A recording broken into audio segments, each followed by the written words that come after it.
ఓటర్ల జాబితా ప్రత్యేక సవరణ విషయంలో పార్టీ శ్రేణులంతా అప్రమత్తంగా ఉండాలని బీఆర్ఎస్ వర్కింగ్ ప్రెసిడెంట్ కేటీఆర్ పిలుపునిచ్చారు. కాంగ్రెస్ బీజేపీల అక్రమాలను అడ్డుకుందామన్నారు. త్వరలో తెలంగాణలో జరిగే ఎస్ఐఆర్ కార్యక్రమంపై దృష్టి సారించాలని సూచించారు. ఇప్పటికే ఎన్నికల సంఘం నిర్వహించే ఈ కార్యక్రమాన్ని అడ్డం పెట్టుకుని అనేక రాష్ట్రాల్లో లక్షలాది ప్రతిపక్ష పార్టీల ఓట్లను బీజేపీ తీసివేసిందన్న ఆరోపణలున్నాయన్నారు. మొన్నటి జూబ్లీహిల్స్ ఉప ఎన్నికలు, మున్సిపల్ ఎన్నికల్లో ఓటర్ల జాబితాలో దొంగ ఓట్లు చేర్పించి కాంగ్రెస్ పార్టీ అడ్డగోలుగా లబ్ధి పొందిన విషయాన్ని కేటీఆర్ గుర్తు చేశారు. అధికారంలో ఉన్న బీజేపీ, కాంగ్రెస్ పార్టీలు ఖచ్చితంగా ఈ ఎస్ఐఆర్ కార్యక్రమాన్ని దుర్వినియోగం చేసే ప్రమాదం ఉందన్నారు. అందుకే కార్యకర్తలు జాగ్రత్తగా ఉండాలన్నారు. బీఆర్ఎస్ శ్రేణులు, కార్యకర్తలు, నాయకులు తమ ఓట్లను కాపాడుకోవడంతో పాటు దొంగ ఓట్లు నమోదు కాకుండా చూడాలన్నారు కేటీఆర్.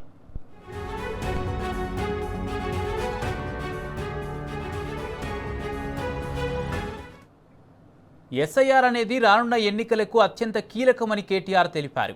దీనికి సంబంధించి ప్రతి ఎమ్మెల్యే, పార్టీ నియోజకవర్గ ఇన్ఛార్జ్ బూత్ స్థాయి నుంచి సరిగ్గా సమన్వయం చేసుకుంటూ ముందుకు సాగాలని సూచించారు.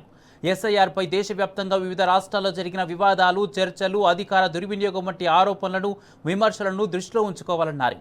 అలాంటి అవకాశం స్థానికంగా ఉన్న బీజేపీ, కాంగ్రెస్ పార్టీలకు ఇవ్వకుండా ప్రజాస్వామ్యయుతంగా అందరి ఓటు హక్కును కాపాడుకుంటూ ముందుకు సాగాలని కార్యకర్తలకు సూచించారు కేటీఆర్.